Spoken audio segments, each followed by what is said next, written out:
መግባባት በሰው ልጅ ህይወት ውስጥ በጣም ጠቃሚ የሆነ ክሂል ነው። ከእንቅልፋችን ከነቃንበት ሰዓት አንስቶ ይህን ክሂል እንጠቀማለን። ሆኖም ለማንበብ፣ ለመጻፍና ለመናገር ያጠፋናቸውን ዓመታት ያህል ለማዳመጥ ትኩረት አንሰጥም። እንደ ሌሎች ክህሎቶች ሁሉ ስልጠና አንወስድም። እጅግ በጣም ጥቂት ሰዎች ብቻ ናቸው ለማዳመጥ ስልጠና የወሰዱት። ስልጠናቸውም በአብዛኛው ሌላን ሰው ለመረዳት እጅግ ወሳኝ የሆኑትን ባህሪያትንና ግንኙነት ወይም ዝምድናን ያላካተቱ ይሆናሉ። ከማንም ሰው ጋር ማለትም ከባለቤቱ፣ ከልጆ፣ ከጎረቤቱ፣ ከአለቃው፣ ከረዳቱ፣ ከጓደኛው ጋር ለመግባባት ተጽዕኖ ለማሳደር ወይም ለማሳመን በመጀመሪያ ያንን ሰው ወይም ግለሰብ ልትረዳው ይገባል። ይህ ደግሞ አንድ የሆነ ዘዴ ወይም ቴክኒክ ተጠቅመው የሚያደርጉት ብቻ አይደለም። ምክንያቱም የሆነ ዘዴ ለመጠቀም ሲሞክሩ ከተመለከቱ ለምን ተጠቀሙ በማለት ጥርጣሬ ስለሚያድርብኝ ላጫውቶት ወይም ልነግርህ ያሰብኩትን ነገር በግልጽ ለመናገር አልደፍርም። አጠቃላይ ባህሪህና ንግግር ውስጥ የምታስገባቸው ምሳሌዎች በሌላው ሰው ላይ ተጽዕኖ ለማሳደር እጅግ በጣም ወሳኝ ናቸው። ምሳሌዎች በተፈጥሮ ከባህሪና ከእውነተኛ ማንነት የሚመነጩ እንጂ አንተ እንዲህ ነህ ብለው ከሚያስቡት ወይም ከሚፈልጉት ባህሪ የሚወጡ አይደለም። ባህሪ በራሱ ከሌላ ሰው ጋር በመግባባት እንዲረዳ ያስችልሃል። በየጊዜው ተለዋዋጭ አይነት ባህሪን የምታሳይ ከሆነ እንዲሁም የግል ተግባርህና በጋራ ከሌሎች ጋር የምትሰራቸው ነገሮች የማይጣጣሙ ከሆነ ካንተ ጋር ግልጽ ሆኖ ለመነጋገር ሰዎችን ሊከብዳቸው ይችላል። በዚህም ምክንያት ምክርህን ለመቀበል የምፈልገውን ያህል ሐሳቤን፣ ልምዴንና ስሜቴን አውጥቼ ለመናገር ደህንነት ስለማይሰማኝ ግልጽ ላልሆን እችላለሁ። ምክንያቱም ምን ሊከሰት እንደሚችል ማን ያውቃል? ነገር ግን ካንተ ጋር ግልጽ ሆኜ ካልተነጋገርኩ፣ አንተም ሐሳቤንና ስሜቴን ካልተረዳኸኝ ምን አይነት ምክር መስጠት እንደምትችልና እንዴት እንደምትሰጠኝ አታውቅም። ምናልባት ጥሩ ነገር ልትናገር፣ ጥሩ ምክር ልትሰጠኝ ትችላለህ። ሆኖም ያንተ ምክር ከኔ ችግር ጋር የማይሄድ ሊሆን ይችል ይሆናል። ምናልባት እኔን እንደምታደንቀኝና ለኔ በጎ ነገር እንደምታስብ ትናገር ይሆናል። ነገር ግን እኔን በቅጡ እንኳን ሳትረዳኝ እንዴት አድርገህ ልታደንቀኝ ቻልክ? የሰማሁት ቃላቶቹን ብቻ ነው። ቃላት ብቻቸውን ማመን ደግሞ ይከብዳል። የኔ የተለየ ባህሪ በአንተ ላይ ተጽዕኖ ካላሳደረብህ ያንተም ምክር በእኔ ላይ ተጽዕኖ ሊያሳድር አይችልም። ስለዚህ በእርስ ግንኙነት ውጤታማ ለመሆን ከፈለክ ቴክኒክ በመጠቀም ብቻ ከውጤት ላይ አትደርስም። ግልጽነትንና እምነትን በሚፈጥረው ባህሪ ላይ በመመርኮዝ ከልብ የማዳመጥ ክህሎትን ልታዳብር ይገባል። እንዲሁም የመተማመን መንፈስን ማዳበር ላይ መስራት ግድ ይላል።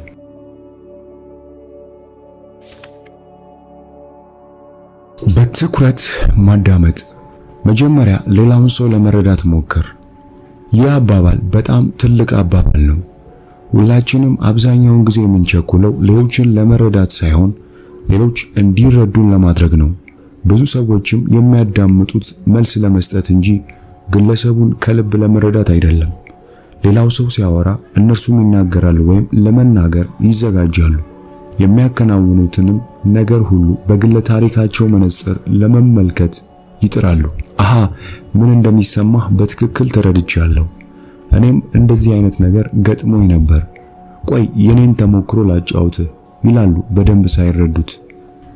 እንደዚህ ያሉ ሰዎች በመግቢያ ላይ እንዳነሳነው ታሪክ ወይም እንደተመለከትነው ሐኪም የራሳቸውን የአይን መነጽር ላገኙት ሰው ሁሉ የሚያዙ አይነት ናቸው። ከባለቤታቸው፣ ከልጆቻቸው ወይም ከሰራተኞቻቸው ጋር ከተጋጩ ምንም አይገባትም ወይም አይገባውም ብለው የሚደመድሙ ናቸው።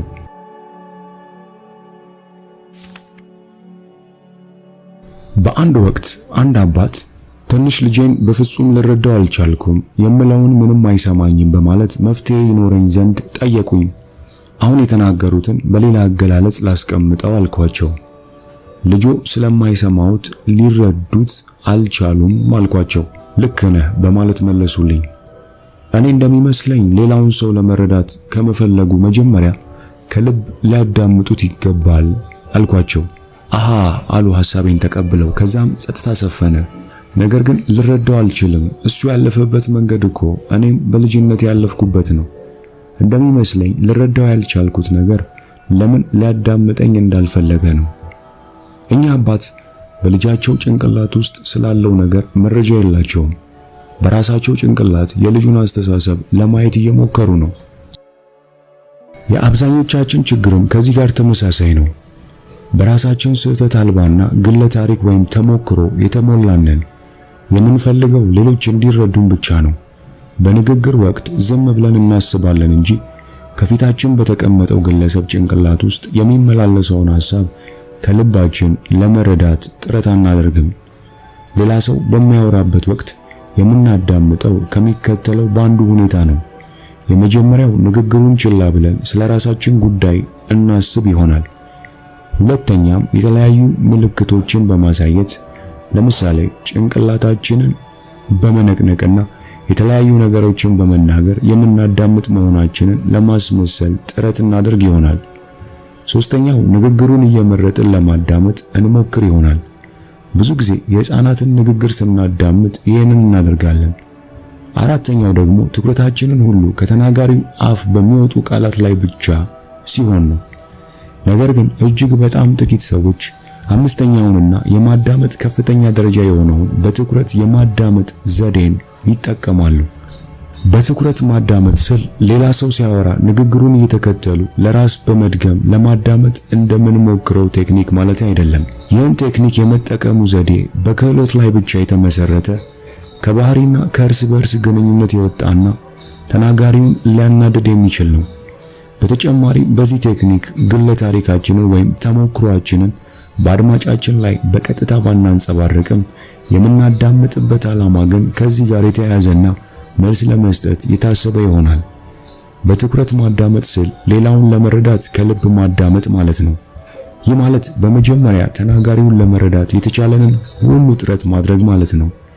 ይህን በማድረግም ግለሰቡ ጉዳዩን ወይም ይህችን ዓለም በሚመለከት ሁኔታ ለመመልከት መሞከር ነው። እንዲሁም ፍልስፍናውን መገንዘብና ስሜቱን ለመረዳት ጥረት ማድረግ ነው። በትኩረት የማዳመጥ ዓላማ የግድ ከሌላ ሰው ጋር በሐሳብ ለመስማማት አይደለም። ነገር ግን የሌላውን ሰው ስሜትና አመለካከት ሙሉ ለሙሉ በጥልቀት መረዳት ማለት ነው። በሰዎች መካከል ስለሚኖር መግባባት የሚያጠኑ የመስኩ ባለሙያዎች በንግግራችን ወቅት የምንጠቀማቸው ቃላት 10 ከመቶ፣ ድምጻችን 30 ከመቶ፣ የሰውነት እንቅስቃሴ 60 ከመቶ ለመግባባት እንደሚረዱን ገልጸዋል። በትኩረት በምናዳምጥበት ወቅት የምናዳምጠው በጆሮአችን ብቻ ሳይሆን በዓይናችን በልባችንም ጭምር ነው።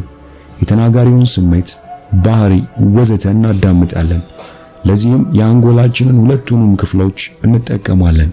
በትኩረት ማዳመጥ የምንፈልገውን መረጃ በማግኘቱ ረገድ ከፍተኛ ሚና ይጫወታል። የሌላውን ሰው ሐሳብ፣ ስሜት፣ ፍላጎትና አተረጓጎም ከራሳችን ተሞክሮ ጋር አያይዘንና እያነጻጸርን ከመጓዝ በሌላው ሰው ጭንቅላትና ልብ ውስጥ ያለውን እውነታ እንድንረዳ ያስችለናል። በትኩረት ማዳመጥ ከፍተኛ የእርስ በእርስ የመተማመን ስሜት የሚያዳብር ነው።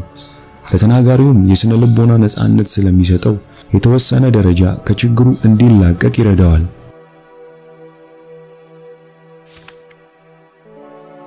የሰው ልጅ ትኩረት ሁል ጊዜ ወዳላገኘው ነገር ብቻ ነው።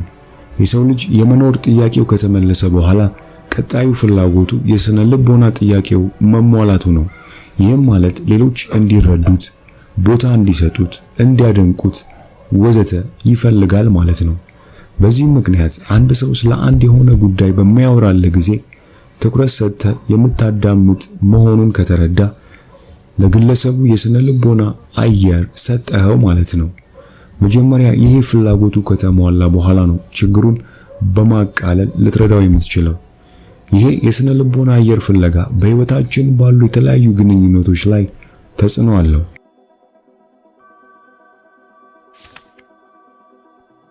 መጀመሪያ ሌላውን ሰው ለመረዳት ሞክርና መድኃኒት ከማዘዝ በፊት ተገቢውን ምርመራ ማድረግ ከባድ ሊመስል ይችላል። ለአንተ የተስማማህን የአይን መነጽር አይኑን ላመመው ሰው እንካ ብሎ መስጠት ግን በጣም ቀላል ነው። ሆኖም ቆይቶ የእርስ በርስ ግንኙነቱን መጉዳቱ የማይቀር ነው። የሰዎችን ትክክለኛ ሐሳብ ሳንረዳ ከግንኙነታችን ከፍተኛ ጥቅም መጠበቅ የለብንም።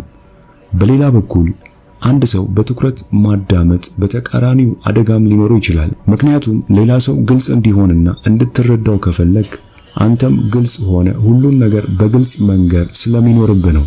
በዚህ የተነሳ ልትጠቃ ወይም አደጋ ሊደርስብህ ይችላል። ስለዚህ ጠንቀቅ ማለቱ አይከፋም።